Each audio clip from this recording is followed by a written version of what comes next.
Hi, it's Jen. I have so many things to talk through, so many notes, but I want to start with this piece of big, juicy good news. And that is that a grand jury just declined to indict 6 Democratic lawmakers. And this is important because Donald Trump and the entire apparatus of the Trump White House desperately wanted to go after this group of lawmakers. And here's why. This includes Senator Mark Kelly. It includes Senator Alyssa Slotkin, basically a group of 6 who had the gall to put together a PSA, a public service announcement video, essentially reminding the military that they should not abide by illegal orders. And you may remember this. This happened back in November. They put out this PSA, but I just want to play it just in case you don't remember, so you can just keep it in your mind as I'm telling you the rest of this story. Our laws are clear. You can refuse illegal orders. You can refuse illegal orders. You must refuse illegal orders. No one has to carry out orders that violate the law or our Constitution. We know this is hard, And that it's a difficult time to be a public servant. But whether you're serving in the CIA, in the Army, Our Navy, the Air Force, Your vigilance is critical. and know that we have your back. because now, more than ever, The American people need you. We need you to stand up for our laws. our Constitution, And who we are as Americans. Don't give up. don't give up. don't give up. Don't give up the ship. That is factual. That's important for people to hear. And it's true. I mean, there is the Uniform Code of Military Justice, which covers all of this and basically says you don't abide by illegal orders. And if you are in the military and you do, there are consequences. Like you could be court-martialed, you could be dishonorably discharged, you could even go to jail. So this is very good advice. And what spurned this? Well, a couple things. One, Trump threatening to send military into the streets, like in Portland and Chicago and other cities, and also using military force to go after boats and illegally take action against Venezuela. So there are a couple of reasons that they put out this PSA. Now, what's so interesting about this is that they did everything in the administration to try to go after them. I mean, take Pete Hegseth. He tried to censor Mark Kelly, and he even initiated proceedings that could result in his demotion. I mean, that is quite something. I mentioned the Department of Justice, which the grand jury rejected. All of it so far has failed. And that is a big win for, democracy, for justice, for these men and women serving who were bold enough and courageous enough to put this PSA together and put out there. Now, as much as the Department of Justice seemed very focused on going after men and women who had served in the national security world or in the military, where they have failed to follow through, it seems barely at all, is on what we've learned from the Epstein files. And there are a couple of things that really stick out to me that are blowing my mind a little bit this week. One of them is this Prince Andrew, formerly Prince Andrew. His name is now Andrew. You know why? Because he had his title stripped from him. He had his home and honors and all of the things you get when you are in the royal family stripped from him. And you know why? Because of his long-time affiliation with Jeffrey Epstein. Now, even now, at this point in time, the King Charles, is supporting an investigation that could involve his brother. And why? Affiliation with Jeffrey Epstein, but also because he allegedly had sex with a 17-year-old Virginia Roberts Giuffre, who there's a picture of him with, which we're going to show you that picture right there on the screen. She's 17 years old in this picture. That's Prince Andrew, and that's, of course, Ghislaine Maxwell. Now, they're investigating him. That's what they should be doing. He should have been stripped of all of his titles.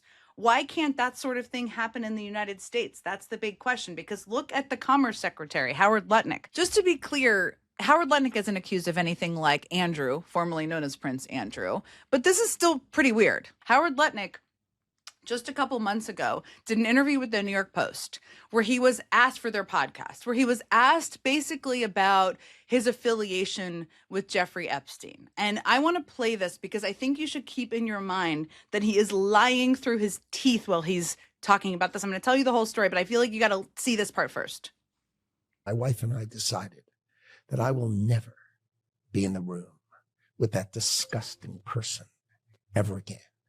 So I was never in the room with him socially, for business, or for even philanthropy. If that guy was there, I wasn't going because he's gross. He is gross.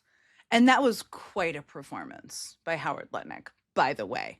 Because the thing is, as I mentioned to you before, the man was lying and there were receipts for it. Because, of course, emails just came out in this pile of documents that came out last week where it showed that Howard Lutnick, who said he had cut off contact with this man, was emailing with him and even went and had took his entire family, of including his kids, to the island to have lunch with Jeffrey Epstein, okay? Which is also completely gross. I mean, first of all, who's having lunch at an island with Jeffrey Epstein? Who brings their kids to it? We knew he was a predator at the time. A lot of questions here.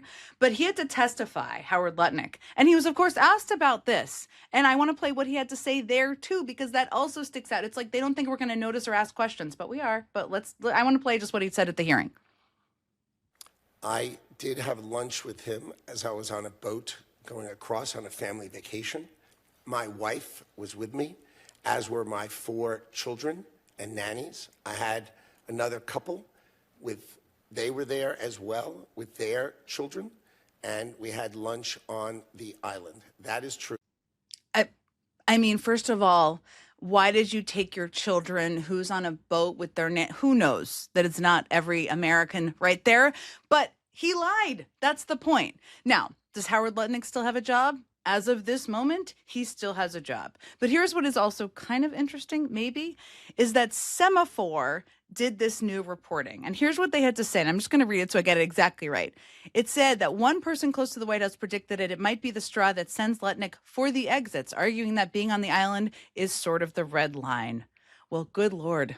I'm glad to hear there is a red line, but we'll see if it's a red line. Because if Howard Lutnick still has his job in a couple of weeks, clearly the fact that he had lunch on an island with his kids with Jeffrey Epstein and lied about it may not matter. We will certainly see. Now, there are a lot of people that are talking a lot about Jeffrey Epstein right now, and a lot of them, they're survivors. They're incredibly powerful and inspiring. A lot of members are pushing for more information, tirelessly pushing for more information. But there's a lot of questions about how to talk about this. And one of the people who has stuck out to me, who gave this incredible speech just over the last couple of days, is Senator Jon Ossoff. And he's interesting for a range of reasons, including that he is in arguably the most competitive Senate race in the country in Georgia. We don't know who's running against him on the Republican side. There's about 10 Republicans who have announced they're running. Who knows? We'll see. I mean, he's raised a huge amount of money. He raised $10 million just in the last quarter of last year, just to give you a sense of how expensive this race is going to be. But he has not been running fearlessly. He's been running he's been running fearlessly. That's what I mean. He's not been running fearfully. And he gave this speech, and he's been doing these regularly, but he gave this speech where he talked about the Epstein class. And I just want to play it because I think it's such a good model for how it should be talked about. Now, you remember, we were told that MAGA was for working class Americans. You remember that? But this is a government of, by, and for the ultra-rich. It is the wealthiest cabinet ever. This is the Epstein class ruling our country.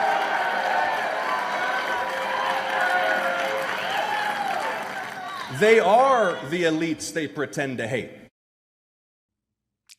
Yes. I mean, this is a big part of the web of this story. It is Trump, yes, and everybody should continue to dig more about that. But it is the wealthy, the elites, in basically every faction of the world. It's global leaders. It's people in the business sector. It is people in Hollywood, probably. Who knows? It is a bunch of people who think that they can get away with anything. And what his message is we are not going to be like them. I am not running to represent them. And that is incredibly, incredibly powerful.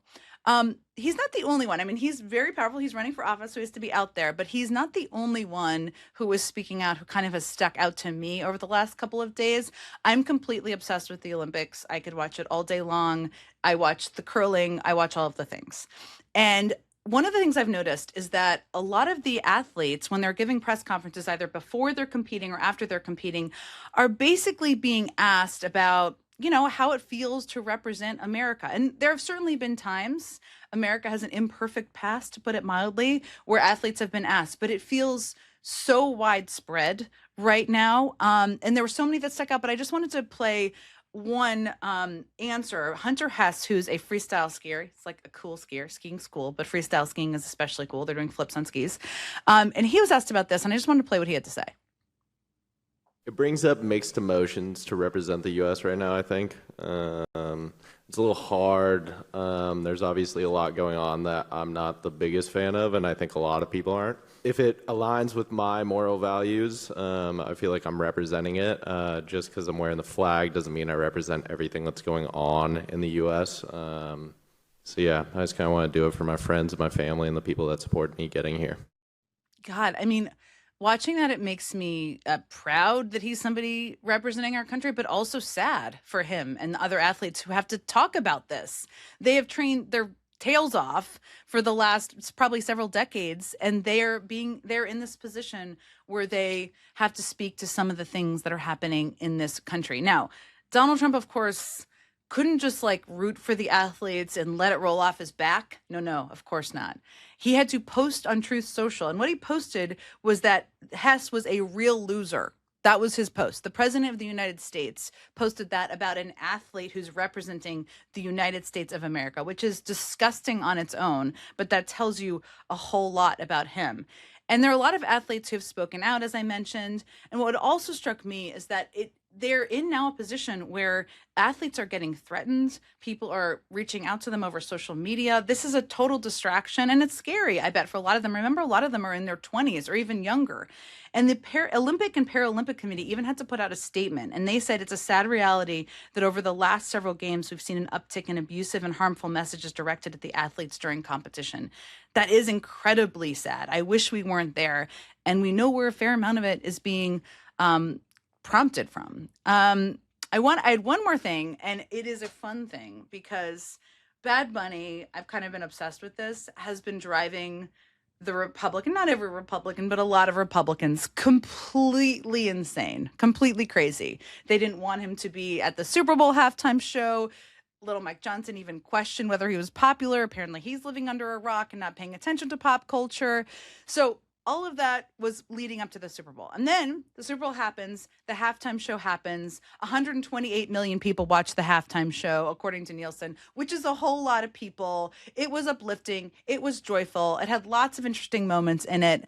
And yet, Megyn Kelly, who does not seem okay, went on a cuckoo bananas rant. And I just have to play that for you, too. To get up there and perform the whole show in Spanish is a middle finger to the rest of America. This is supposed to be a unifying event for the country, not for the Latinos. We have to keep the Super Bowl, which is a quintessential American event. Football, that kind of football, is ours. They call it American football. And the halftime show and everything around it needs to stay quintessentially American. Not Spanish, not Muslim, not anything other than good old-fashioned American apple pie. Are you okay? I don't think you're okay. I mean, 128 million people watched the halftime show, Megyn Kelly. I can't even unpack all of the craziness that was just in there. But I'm just going to leave you with that because even though it's disturbing, it also made me laugh.